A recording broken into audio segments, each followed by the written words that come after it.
So this is the 2017 Handicap race held at just outside of Grantsville, Utah, which is a little bit out of Tooele, which is a little bit out of Salt Lake City. Overall, it's just way out of nowhere and straight road. It's like a down and back course. What's awesome about this race is it's a handicap race, which means your women categories go first, then your Cat 5s, then 4s, then 3s, 2s, 1s. This is a Cat 5.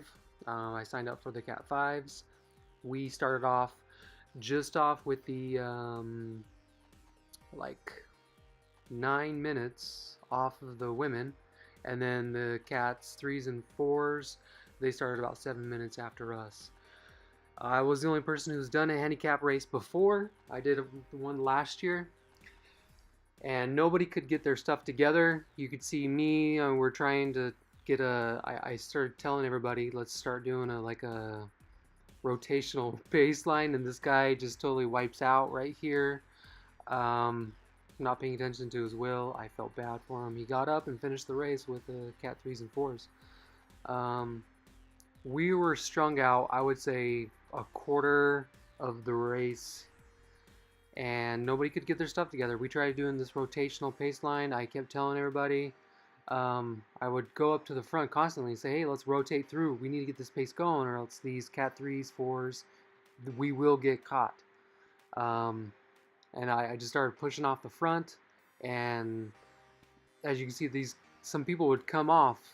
They would go forward, and this guy, particularly in the black, he would just go way off into the distance. I don't even know what they're doing up there. This is not how you do a handicap race. What you do is you work together, and you do that like a rotational pace line, and you keep the pace high up until the end, and that's when you can do your attack.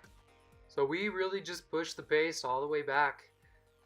We caught the female group probably almost towards the half, and most of them hung with us. There was like 4 women who stayed with us until the end and beat most of me, so congratulations to them. That's awesome. We managed to hold off the Cat 3-4 group, the 2s and 1s, for the whole remainder of the race.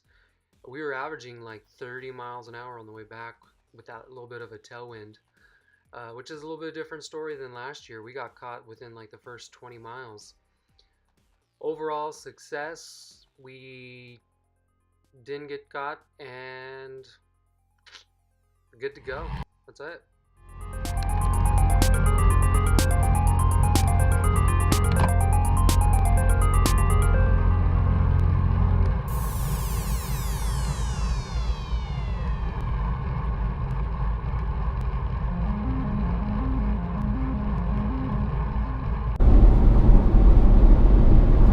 Well, the race didn't go as planned.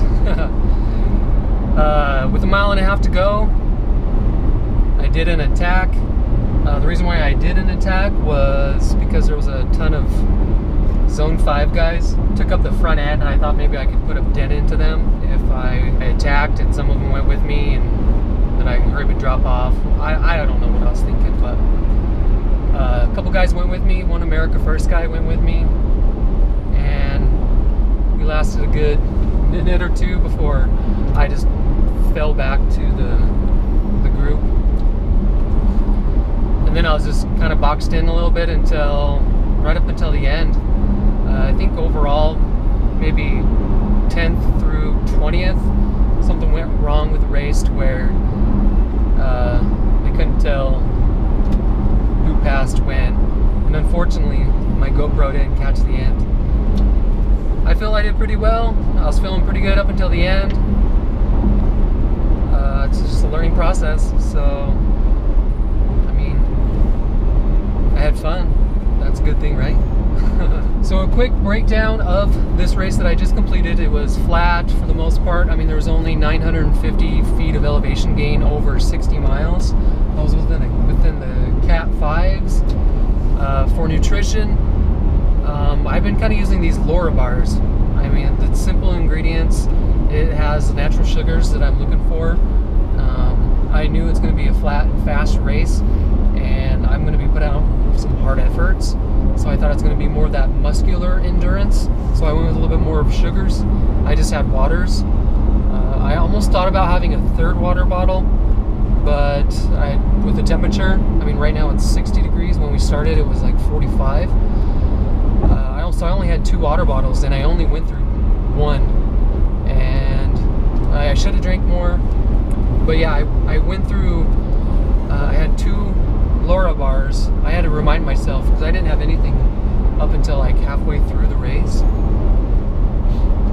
I had the first Laura bar like halfway through, the second one almost towards the end. But right in between those, with about 20 miles to go, I had a goo gel with some caffeine in it. And I think it really helped.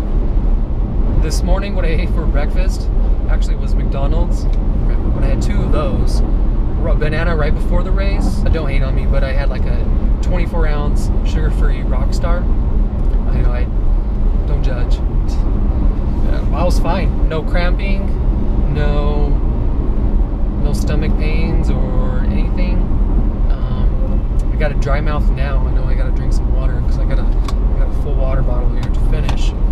But that was my nutrition, and I did good. Yeah, that's it. Nutrition. Get on it. Where am I at fitness-wise? And to complete this handicap race, 60 miles. Oh, that's gonna get annoying if I keep doing that, but 60 miles. Average was like 25.5 miles. My average power was like 225. Right now, this morning I weighed 171. I'm not where I want to be. I've kind of backed off just because I have a few right knee issues. During workouts and everything, my knee is good. It's just kind of afterward, it gets a little twitchy, little kind of annoying, little dull pain.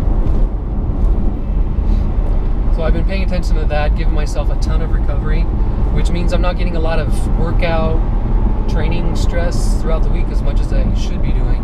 I've been following Trainer Road workouts for the most part up until like a month ago, where I'm just kind of focusing on my knee, and it's getting really nice outside, and I'm kind of choosing outside more and more when I really should maybe do a couple indoor workouts, but I'm not.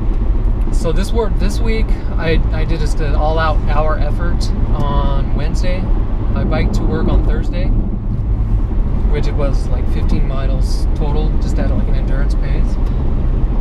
And then I didn't do anything on Friday, and today, it's Saturday, was the race.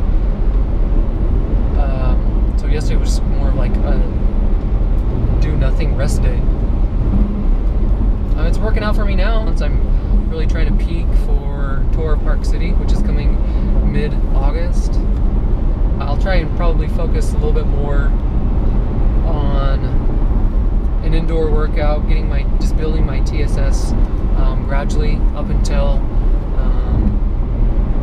the Tour of Park City, and we'll see where it goes. And if my knee gives me issues, I'll back off, because right now cycling's still fun for me, but last year I got to a point where I'd get on the bike and I would just hate it because my knees started hurting, and there's nothing worse than having knee issues and getting on the bike. You're feeling all good, and right when you get on the bike, it's just a total 180.